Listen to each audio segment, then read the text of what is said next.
All right, hey guys, thank you. I want to thank David again for organizing this conference and all of you for coming. This has been really fun, though I kind of missed the low key of the program, but it's all good.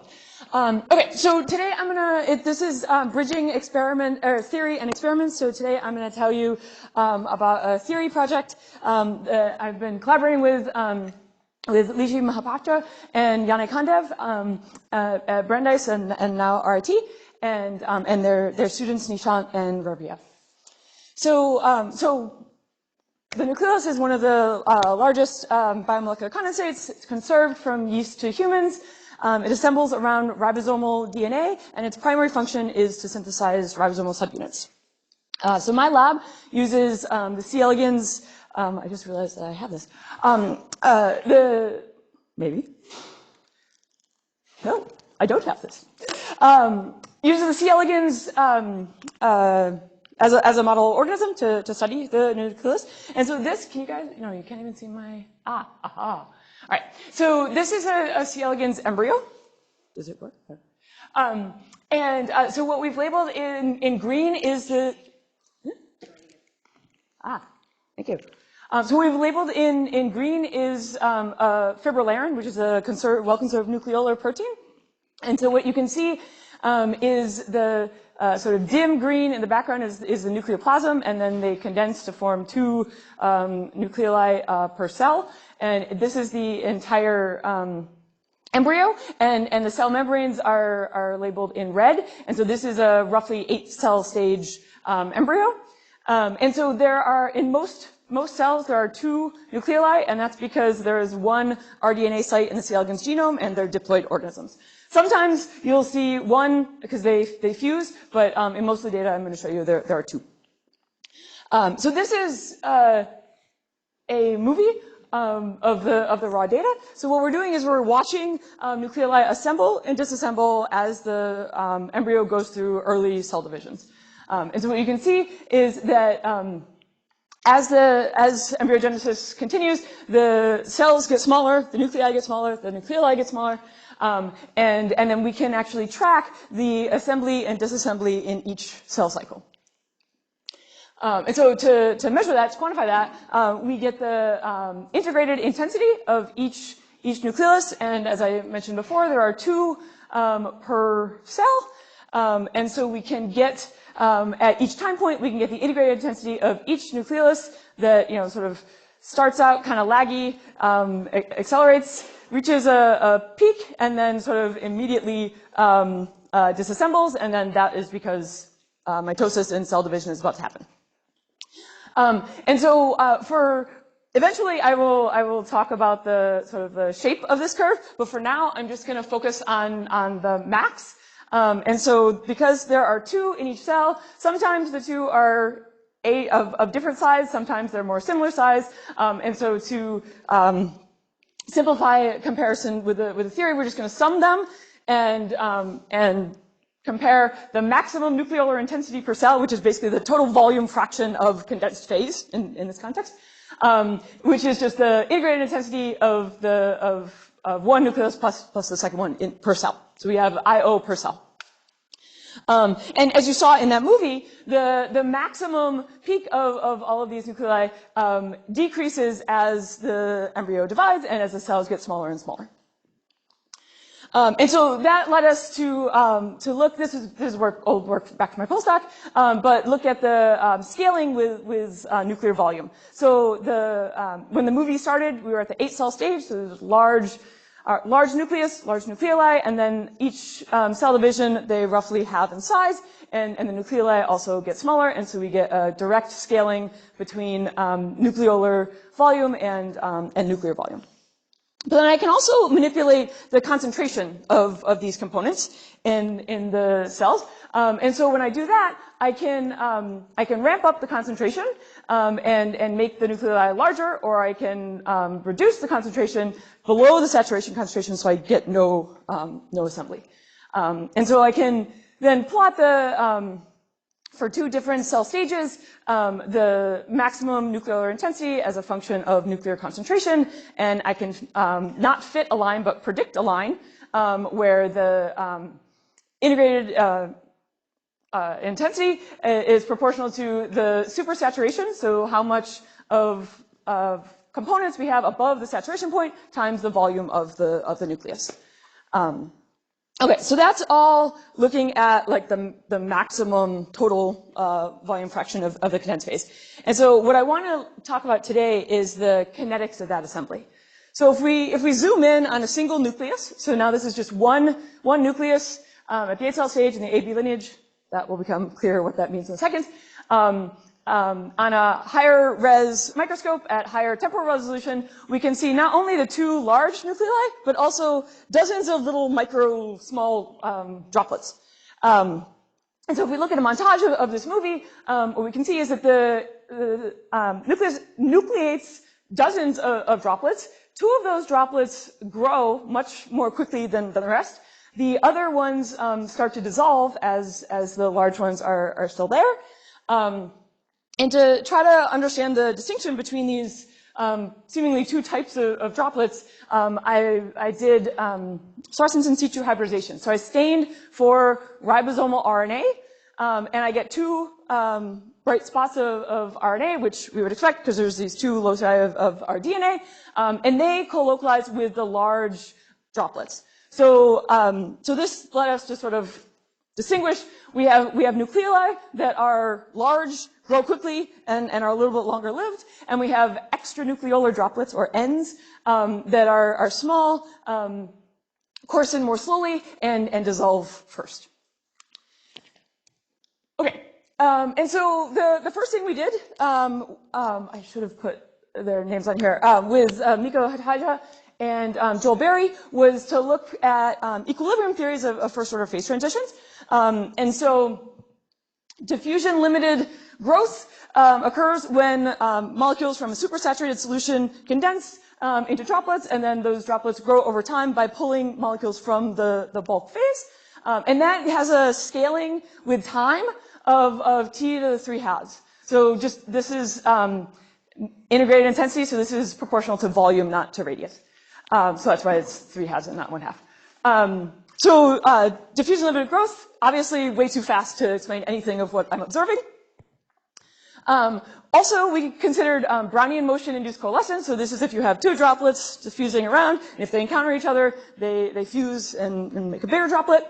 And then also diffusion-limited Oswald ripening. So this is when you have droplets of different size, and the small droplets dissolve, and the large droplets grow due to differences driving from surface tension. And then you get one large droplet at the end. And so both of these second two mechanisms predict a scaling with time of t to the 1, so linear with time. And so these predictions from these models are consistent with the kinetics of assembly of ends, so these small droplets that don't have RNA, but they get nowhere close to explaining nucleolar kinetics. And so so we also like directly observe both coalescence, so there's two of these ends coming together, and Oswald ripening, so this small droplet sort of dissolves and disappears over time. So that is consistent with the kinetics of the ends. But I had been sort of puzzled by this very steep kinetic growth of these nucleoli for a while, and never really solved it in my postdoc. And so bringing the bridge between experiments and theory. Lishi was a postdoc in Janne Kandev's lab when I was still with Cliff, and so we started talking about this and what was going on. And so this is what we finally came up with that just came out in PNAS a couple weeks ago.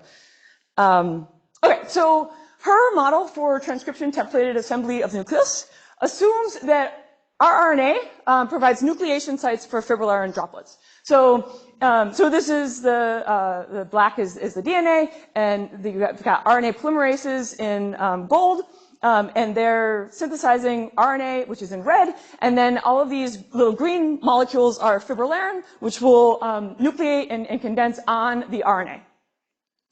And so each of these little tiny droplets will grow according to a rate equation. And so this is just the change in time of the number of molecules in droplet I and there's a on rate. So there's a forward rate constant times the concentration of fibrillary molecules in the nucleus. So this term is the number of molecules in the whole system minus the number of molecules that are already in droplets. So this is the soluble pool of the molecules divided by the volume of the nucleus. So this is just the concentration.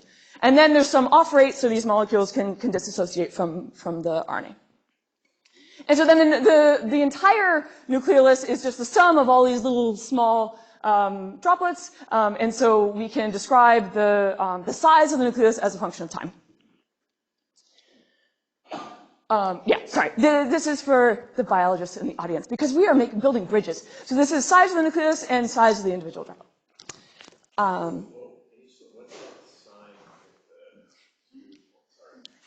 No, but it's not a joke though because you can lose people. So anyway, okay. So there are two versions of this model. Passive versus active. And so the passive model assumes that transcription is fast. So transcription and all of the RNA is preformed before the nucleolus starts to assemble. And then contrast that with an active model where we assume that the time scale for condensation is comparable to the time scale of transcription.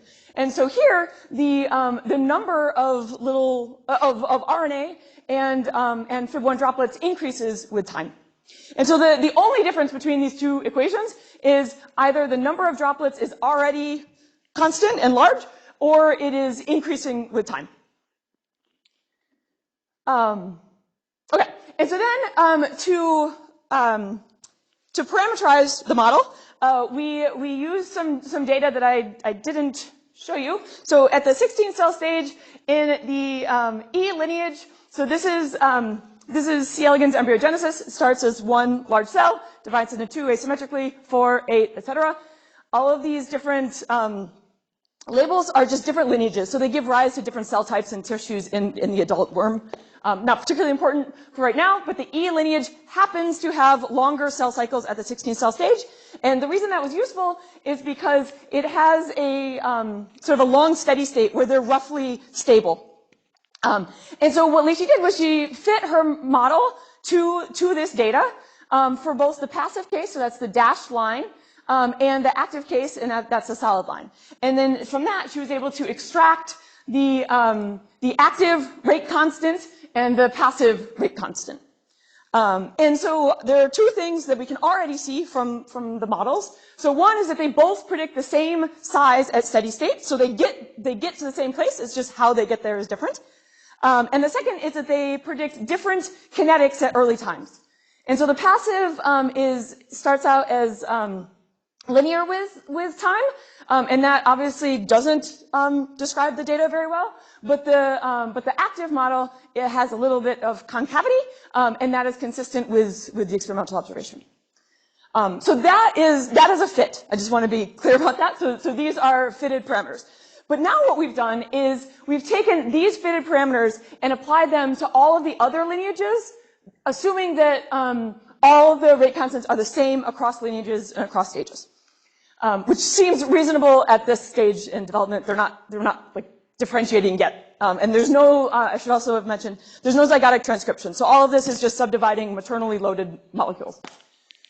Okay, so this is the AB lineage at the 8-cell stage. So AB8 refers to these 4 cells here, and so we can fit the active model here, and again we can get that concavity at early time scales. And then again, if we do it on all of the other lineages at both the 8 and the 16-cell stage, we get similar agreement with the shape of these curves. And then I'm very quickly going to go through, so I can manipulate embryo size to change the concentration of fibrillarin, but also other molecules in the cell. And so Lishi can predict what the assembly kinetics of nuclei would be in these RNAi conditions. And it qualitatively is consistent with experiments. So small small nuclei with high concentrations of components assemble faster and reach a larger size, and large nuclei that have a low concentration assemble slowly and reach a smaller size. And we see that in the experiment. So these are different RNAi conditions. And so again, we get a faster rate, larger size, slower rate, smaller size. But if we actually compare the model directly, it's not that great. So there's definitely some things that we're missing. So here, the rate of assembly in this particular RNAi condition is much faster than what we predict with the model. I can talk to you about reasons for that if you are interested. And for both of these smaller conditions, there's like an overshoot above the steady state that they predict. So finally, to come back to the original question of how I get this like steep scaling. So the last prediction of the model is that is at early times, what is the scaling of the size with time? And so for the passive case, you get linear with time, and this is the same as it is for the Brownian motion-induced coalescence or the diffusion-limited Oswald ripening. But in the active model, now she gets a scaling with t cubed, t to the third. And so if we collapse the data, the experimental data from different lineages, so this is different lineages at either the 8-cell stage or the 16-cell stage, then they all collapse roughly onto a curve that has a scaling that is consistent with this t to the 1/3, or sorry, t to the third prediction, but not the passive model with t to the, or linear with t. And similarly with RNAi, though there's certainly more deviations there. And so just to summarize, passive models of phase transitions and transcription could not explain the rapid kinetics of nucleolar assembly. The active transcription templated model quantitatively predicts assembly kinetics at early times. And nucleolar size scales as t to the third, which is consistent with the active model. And so more generally, I think the important take-home point for you guys to think about applying to your other systems is that active processes like transcription can control both the location and the timing of condensate assembly in cells. And so cells have some knobs that they can tune. And I'll just leave you with a couple open questions that I would love to get your ideas on. We have some experiments ongoing, but I don't really know what's going on with these disagreements. So one is, I mentioned earlier that with the exception of the 16-cell stage and the E lineage, there's no steady state experimentally. Like, it goes up and it comes down. But it goes up and comes down like synchronized to when it reaches what would be the steady state if I was able to elongate the cell cycle. And I don't know if that's coincidence or if that's like, selection for assembly rate that matches the division time. But disassembly sort of always starts after it's just reached that steady state size. We consistently see an overshoot. This is reproducible biologically in both the E16, but also the small RNAi conditions. I have no idea why or how. And then finally, there's a lot of heterogeneity. So the model predicts the mean average behavior. But if you compare different cells or just two nuclei in the same cell, there's actually a lot of variability, and whether that comes from transcriptional bursting or variation in nuclear size, I don't know. So with that, I want to thank Lishi, Yane, Nishant, Rabia. This is my group at McGill, CHR for funding, and I'll take any questions. Thank you. Questions? Yes. So this is super fun. I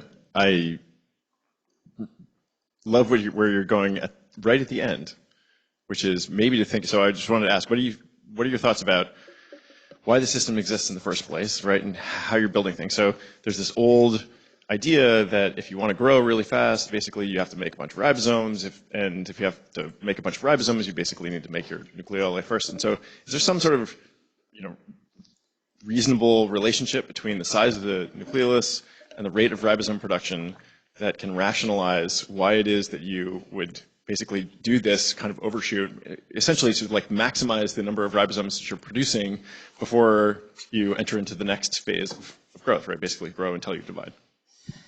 That's a fantastic question. I also had that question. It is irrelevant in this system, unfortunately. So by which I mean in the embryo, the embryo is making ribosomes. It's making ribosomes. But those ribosomes are a drop in the bucket compared to the maternally loaded ribosomes. And so Andy Fire deleted the ribosomal DNA sites, and they can get through embryogenesis, but they arrest in the L1 larva. So this was my master plan as a postdoc, and you know the small ones with the big giant nuclei don't grow any better after hatching.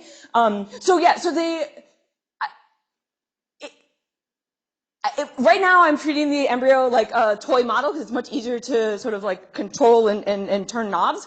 But functionally, I'm not sure it's the right place to ask those kinds of questions, just because it's not. Sure. Yeah, I guess that can be true, and maybe some general point is that a lot of these selective effects can be just devastatingly important over evolutionary time and completely undetectable in the lab. And so, I wonder, you know, if it's possible to think about, and nevertheless, you can kind of study it as if it were doing the thing, just doing it in a way that is extremely important from a selection coefficient point of view, and not from a like we can observe the growth rate point of view. I think there's still kind of room to make progress there. Okay. I thanks for that perspective. I like that. Christian. Steph, thanks for the talk. Two related questions. One is simple one. When the disassembly starts, is that concurrent with division? Is it just dilution effect, or do you have there's a lag between that? The reason I'm asking is part two, the overshoot. If I leave condensates out of it, that just reminds me of a negative feedback loop. And so is there a known negative feedback loop in the nucleolar assembly process that you can talk about or speculate about? Yeah, so the disassembly is begins at nuclear envelope breakdown. So it's the nuclear concentration drops and then it goes. Of the nucleoli, the small ends dissolve with the nuclear growth. But so in this system, but there are in yeast and mammalian cells, there are all sorts of kinases that phosphorylate nuclear components, and that leads to the disassembly. And that occurs before nuclear envelope breakdown in those systems. And many of the kinases are conserved, and if you knock them down, then you'll get abnormally large or small nucleoli. So there's probably multiple things happening at the same time in terms of but yeah, I guess we should talk about negative feedback loops in the longer cell cycles. Yeah. So I'm wondering about your definition of the active. Do you mean the active is basically the time scale issue, or you're talking about some energy and the particle supply? Yeah, so in this model, it's just synthesis of more scaffold on the time scale on which assembly is occurring. So usually that's called an adiabatic or non-adiabatic process in the physics. It's not necessarily the energy supply you mean, like active. Okay, all right, this is another jargon thing that we, okay, say it again? Yeah, adiabatic it's an adiabatic, non-adiabatic process where you have comparable time scales, so you have time scale separation. I mean, you can have equilibrium ones, satisfy detailed balance with the adiabatic or non-adiabatic process, but you can have also the active process where you have energy supply. Yeah, we're not explicitly introducing energy here, though obviously in the cell energy is required to make the RNA. Hello. Do you think like when the nucleoli grow to a certain size, will the gravity start to have an effect? And also, like, do you see any effect from the actin filaments surrounding and on the size growth? Yeah, so I think you're alluding to some of Marina Ferrick's work in Xenithus. So the the size scales here were way below the sedimentation length, so gravity would not be relevant. And people have certainly detected actin in the nucleus in C. elegans, but I don't think of that as a relevant thing, though I honestly haven't considered it. Any more questions? If there's no more questions, let's thank Steph again, and let's thank all the speakers of the session.